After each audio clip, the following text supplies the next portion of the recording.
ମନ୍ଦିର ଛକରେ ରହୁଛି। କ'ଣ ନାଁଟା? ତା ନାଁ ରାହୁଲ। କ'ଣ କଲା ଏମିତି? ମୋତେ ସବୁ କହିଦେଲା, ମୋତେ ପାଟି ଚୋପାଇ ଦେଲା, ପାଟି ଭିଡ଼ିଦେଲା। ତମର କେଉଁ ଗାଁ? ଆମର ମୋହନା ମୋହନା ପାଖରେ? ମୋହନା ପାଖରେ ପଛ ବାଡ଼ିକି ଆମର କିଏ ନାହାନ୍ତି। ମୋ ସ୍ୱାମୀ ନାହିଁ। କେତେ ଲୋକ ଥିଲେ ତାଙ୍କେ? ସେ ଜଣେ ଥିଲା। କ'ଣ ନାଁଟା କ'ଣ କହୁନ? ତା ନାଁ ରାହୁଲ।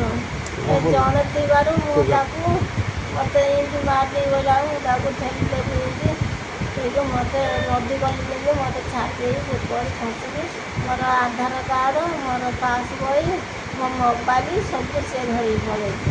ତୁମେ ତାକୁ ଆଗରୁ ଜାଣିଛ? ତାକୁ ମୁଁ ଜାଣିଛି, ସିଏ ମୋତେ ଡକେଇବାରୁ ମୁଁ ଆଇଲି। ମୁଁ ଜାଣିନି ତାକୁ, ମୁଁ ଏମିତି କରିବି ମୁଁ ଜାଣିନି। ତା ଘର ବି ଦେଖିଛି, ତା ବୋଉ ବି ଦେଖିଛି। କେଉଁ ଗାଁ ତାର?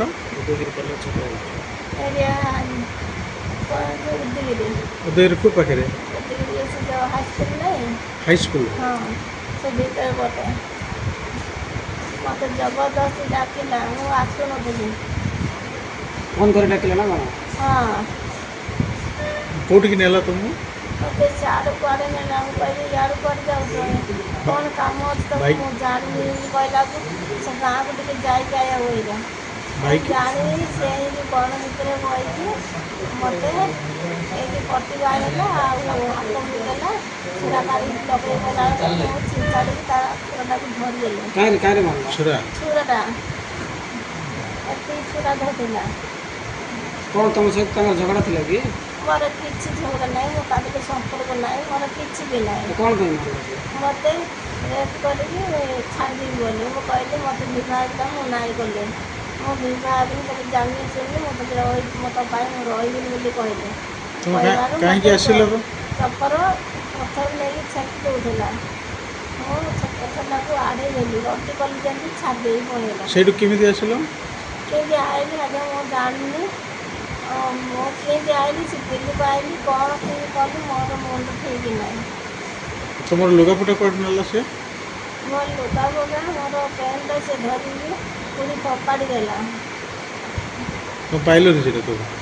ନା, ଆଉ ମୁଁ ପାଇନି। ମୁଁ ଗଡ଼ି ଗଡ଼ି ମନ ମୋ ସାହି ପୁରୀ ଗଡ଼ି ଗଡ଼ି ତଳକୁ ପଳେଇ ଆଇଲି, ମୁଁ ଜାଣିପାରିଲିନି। କିଏ ତୁମକୁ ଲୁଗାପଟା ଦେଲେ?